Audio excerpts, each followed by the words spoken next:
The Lion and the Rabbit. A cruel lion lived in the forest. Every day he killed and ate a lot of animals. The other animals were afraid the lion would kill them all. The animals told the lion, "Let's make a deal. If you promise to eat only one animal each day, then one of us will come to you every day. Then you don't have to hunt and kill us." The plan sounded well thought out to the lion, so he agreed. But he also said, "If you don't come every day, I promise to kill all of you the next day." Each day after that, one animal went to the lion so that the lion could eat it.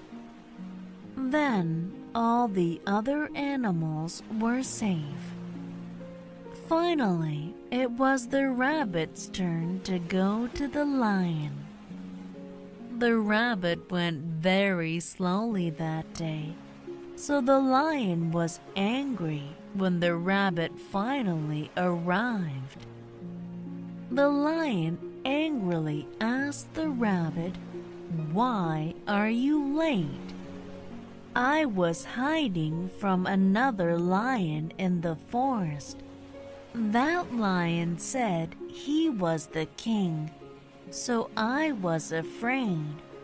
The lion told the rabbit, "I am the only king here.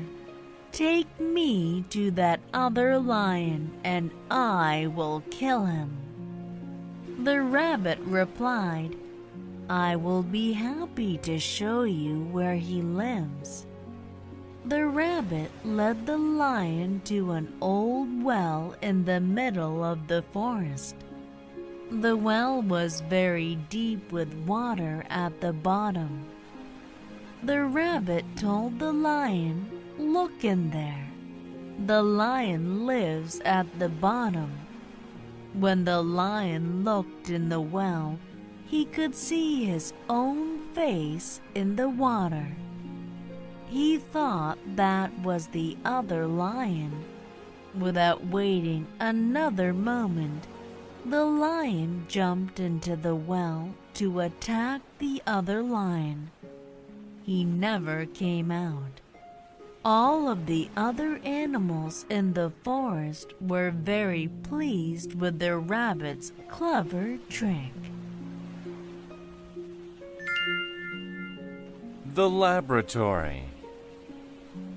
Mia's father had a laboratory, but she had no idea what was in it.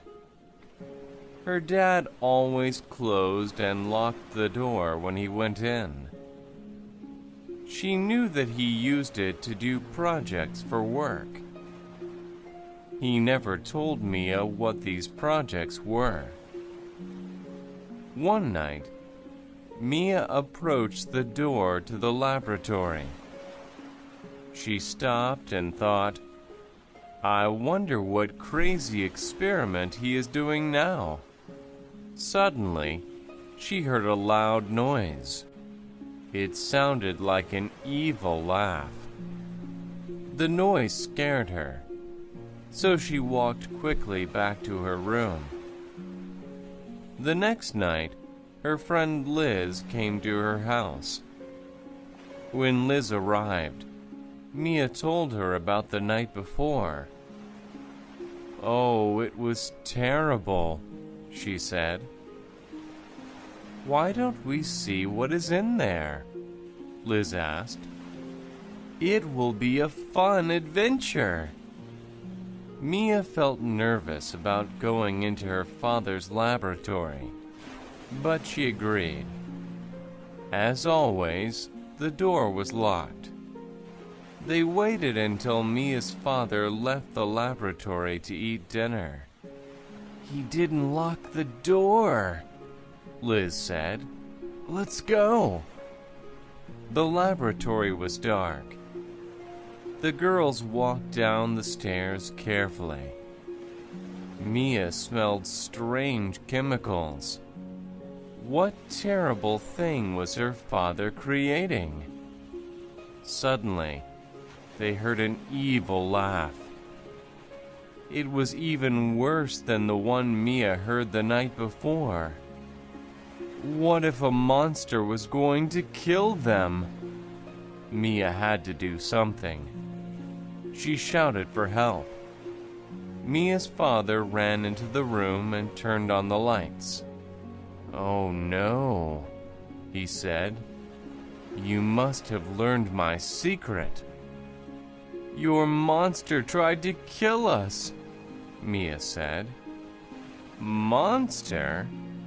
he asked. "You mean this?" He had a pretty doll in his hands. The doll laughed.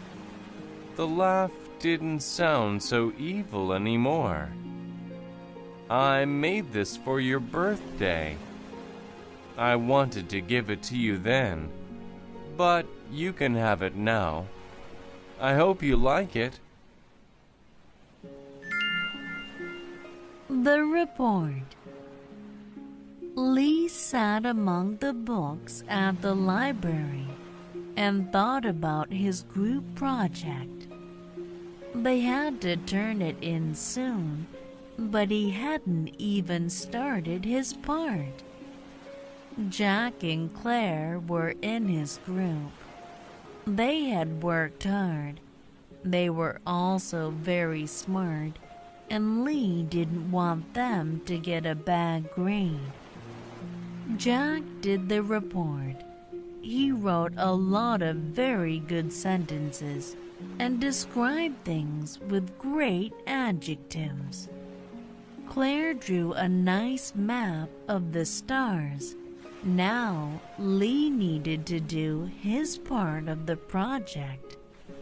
"Well, I suppose I need to start my model," Lee thought. Making a model of a planet was really hard. Lee tried to read several books, but he couldn't comprehend any of the charts. "We're going to fail because of me," Lee said. He put his head down on the table and said, "I wish I could see a planet instead of having to read about it." Suddenly, there was a bright light. Lee was pulled from his chair, through the roof, and right into a strange ship. "Hello, kid," said an alien. "Did you ask for help?" Lee told the friendly alien all about his project. The alien agreed to help Lee solve his problem. "First, we'll fly through space to view the universe. Then I can help you make a model of my planet." Soon they were going through the clouds. They passed the moon. Then they viewed Mars. Lee was very excited. Instead of a bad grade, his group would have the best project ever. "It's time to go home," the alien finally said. On the way back, he helped Lee make a model of the planet Mars. Soon they were on Earth. "Thanks," Lee said. "My model will be awesome."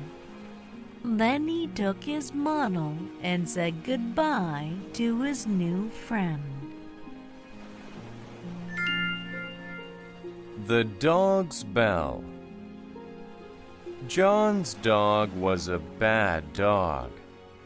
He bit people frequently. John had great concern about this. It was not an appropriate way for a dog to behave. His friends in the village always expected the dog to bite them. The news about John's dog spread through the village. None of the people wanted to go to John's house. John tried to instruct the dog to behave, but it never worked. He tried to be patient and teach the dog to be calm. That also didn't work. John didn't want to punish the dog. How will I stop my dog's bad habit? John asked himself. John's friend came to talk to him about the issue. During their important meeting, his friend said, "The people in the village asked me to represent them. We want your dog to stop this habit. Why don't you put a bell around the dog's neck? This way, we would hear your dog coming down the street." John thought this was a great idea. Now people could stay away from the dog. It would not be able to bite anyone anymore. The dog liked the bell too. People looked at him when they heard his bell. This made the dog very content. He liked the song the bell played when he walked. One day, John's dog strolled through the village and met some other dogs. He expected them to want a bell like his, but they laughed at his bell. They said the bell made people avoid him. John's dog shook his head. "No, they look at me because they like the bell."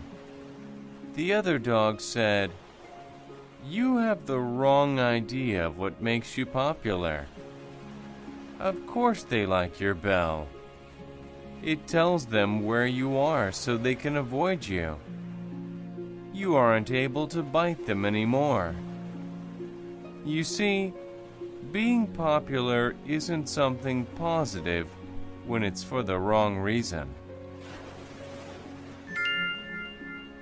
The Jackal and the Sunchild. A jackal is a wild dog with a big black back. It resides in the desert. But how did the jackal get his black back? This was how it happened.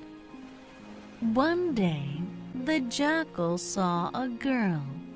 She was sitting upon a rock. She was not a normal child. She was a rare and beautiful sunchild. She was bright and warm like the sun. The child saw the jackal and smiled. She said, "Jackal, I have been relaxing on this rock for too long. I must get home soon. But I am slow and you are fast. You will likely get me home more quickly." Then she requested, "Will you carry me home? If you do, I'll give you a gift. This necklace belongs to me, but I will give it to you." The wild jackal agreed. So the Sunchild sat on the dog's back. They started to walk, but soon the jackal felt ill. The Sunchild was very hot on his back. The heat was hurting his back very badly. "I made a terrible error in judgment," he thought. He shouldn't have agreed to carry her, so he asked her to get off, but she did not. The jackal's back continued to get hotter and harder. He had to get away from the Sunchild, so he made a plan. First, he ran as fast as he could. He hoped the Sunchild would fall off, but she did not.